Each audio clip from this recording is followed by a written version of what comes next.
जोरदार इनके लिए हमारा स्वागत किया जाए। वैसे हमारे हमसे इनको जरूर इसीलिए मैं बुलाता हूँ, बड़े चाचा के रूप में माने जाते हैं और दीदी के रूप में माने जाते हैं और बड़े भाई के रूप में सब माने जाते हैं। जितना भी हमारा स्टाफ बैठा है सबसे छोटा मैं हूँ उम्र गैराज में, और इसीलिए मैं इनको बार बार बुलाने का आग्रह करता हूँ।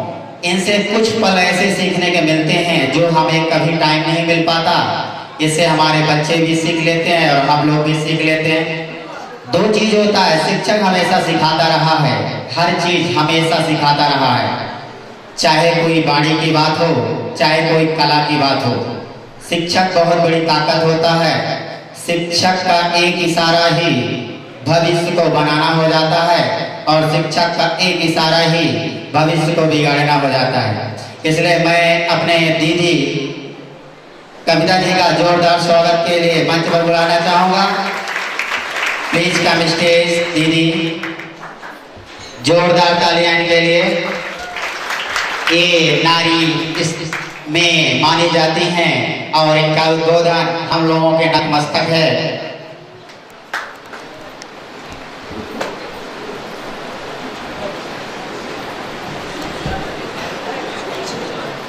आज शिक्षक दिवस के पावन अवसर पर मंच पर विराजित मॉडल स्कूल के प्रिंसिपल भाई आर.एम. पटेल साहब, रिटायर्ड शिक्षक आदरणीय से वीरेंद्र सिंह साहब, चिल्ड्रन अकेडमी के संचालक भाई महेश शुक्ला जी, शारदा जी, अमृतलाल जी, मेरा छोटा भाई सुशील, जिसके कार्यक्रम आयोजक एवं संयोजन में कार्यक्रम हो रहा है, सुशील कॉमर्स एकेडमी के सभी शिक्षकगण, प्यारे बच्चों, आज हम सबके लिए दोहरी खुशी का दिन है। आज हमारे गणेश भगवान जी का भी जन्मदिन है, आप सबको पता होगा कि नहीं। और साथ ही सर्वपल्ली डॉक्टर राधाकृष्णन जी, जिनके लिए आज शिक्षक दिवस का यह सुंदर कार्यक्रम का संयोजन भाई सुशील ने किया है, मैं इसको भी हार्दिक बधाई देती हूँ। साथ ही अपने जो दो महान लोगों के आज जन्मदिन है, जिनका हैप्पी बर्थडे करने के लिए हम सब यहाँ पर एकत्रित हुए हैं, उनके जन्मदिन की पुनः बहुत सारी हजार बधाइयाँ प्यारे बच्चों। निश्चित रूप से सुशील जैसे युवा जब कुछ ठान लेते हैं तो सर्वश्री राधा कृष्णन, सर्वपल्ली राधाकृष्णन बनने में देर नहीं लगती मेरे मित्रों। आज हजारों की संख्या में बैठे आप ये बच्चे ये सिद्ध करते हैं कि सुशील कॉमर्स एकेडमी का मायना क्या है और आप कितने सुंदर तरीके से गढ़े जा रहे हैं। हर आदमी अपने बच्चे का जन्मदिन मनाता है, अपने परिवार का जन्मदिन मनाता है, लेकिन अपने गुरु का, अपने अग्रज का, जिसके कारण आज हम शिक्षक हैं, उसको किसी को याद नहीं आती और वो तमाम तरीके के प्रपंचों में लगा रहता है।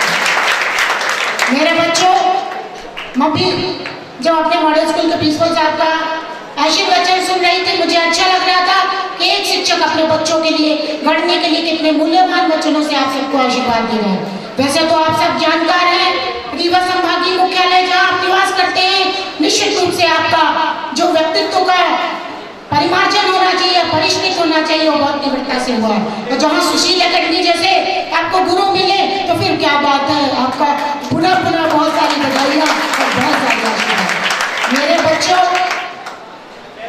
शिक्षा ही आपका दूसरा परिवार होता है। एक पहला परिवार माता पिता होते हैं, जिनसे आप बहुत सारी चीजें सीखते हैं। उसके बाद आप जब अपने विद्यालय में पहुंचते हो, आपके गुरु का जो आचरण और व्यवहार होता है, उसी के आधार से आप सब बनते हैं। मुझे यह कहने में कोई उजर नहीं कि कल आप ही में से बहुत सारे बच्चे राष्ट्रपति, प्रधानमंत्री, कलेक्टर, कमिश्नर और शिक्षक बनेंगे और आप देश के कर्णधार हैं। हमारे भविष्य को, हमारे भारत को विश्व की पावन धरा में विश्व का नंबर 1 बनाने में आप सबका भारी योगदान है।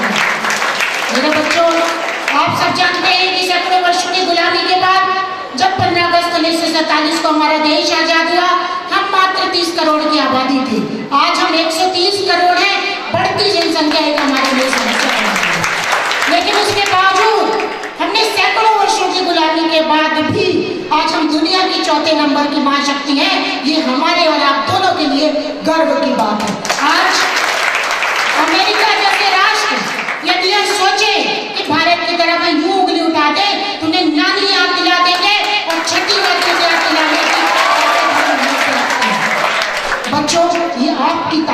जब आप बढ़ के आगे बढ़ते हो तो 130 करोड़ की आबादी से पूरी दुनिया डरती है, लेकिन आज भी हमारे देश में ये हमारे लिए गौरव की बात है, उसके बावजूद बहुत बड़ी समस्या है। जनसंख्या हमारे लिए बड़ी बड़ी समस्या है। उस जनसंख्या निवारण के लिए हमको आपको सबको मिलकर काम करना होगा। जो आपका एजुकेशन का लेवल है उसमें मुझे कतई चिंता नहीं है। सुशील जैसा गुरु पाके आपके व्यक्तित्व का बहुमुखी और चहुमुखी विकास होगा, इस बात का मैं स्वयं प्रमाण में देख रही हूँ। आप योग्य बने, प्रतिभाशाली बने, लेकिन राष्ट्र के निर्माण में आपका योगदान बहुत ही भूमिका अदा करेगा। मेरे मित्रों, मेरे बच्चों, आप अपने व्यक्तित्व का पढ़ाई के साथ साथ खेल कूद और समाज के अंतिम छोर में खड़े व्यक्ति की मदद के लिए जो संभव हो वो आप निश्चित रूप से करें। यदि हमारे बीच में कोई गरीब बच्चा है, यदि वो नहीं सामर्थ्यवान है, तो हम अपने 1 रुपए में यदि हमें हमारे जेब के खर्च के लिए मिलता है तो हमको 1 पैसा उस बच्चे के लिए जरूर खर्च करना चाहिए। हमारे टिफिन में यदि 2 पराठा हमारी मम्मी ने दिया है तो आधा पराठा हमारी कोशिश होनी चाहिए कि हम उस गरीब बच्चे को खिलाएं जिस बच्चे को खाना नहीं मिल पा रहा। हम यदि अपने कपड़े लाते हैं, यदि हमारे कपड़े पुराने हो गए, नहीं पहनते, तो हमारा जो साथी है जिसके पास नहीं है उन लोगों की हमें मदद करनी चाहिए। तब हमारे बीच के बहुत सारे बच्चे अच्छे जाएंगे। आज हमारे युवा के लिए एक बड़ी अच्छी सी खुशखबरी है। 3 लड़कियां अर्चना, अंजना और आशु मिश्रा, तीनों ने PhD एक साथ की और उनको Limca book of Guinness book of में नाम लिखा है और उनका नाम आया है। हमारे युवा के लिए बड़ी गौरव की बात है। खासतौर पे जो लड़कियां बैठी हैं उनके लिए बड़े गर्व की बात है कि लिम्का बुक में यदि हमारे युवा की लड़कियों का नाम आ सकता है तो आपका भी आगे जरूर आएगा मेरे बच्चे। आज पर्यावरण हमारी एक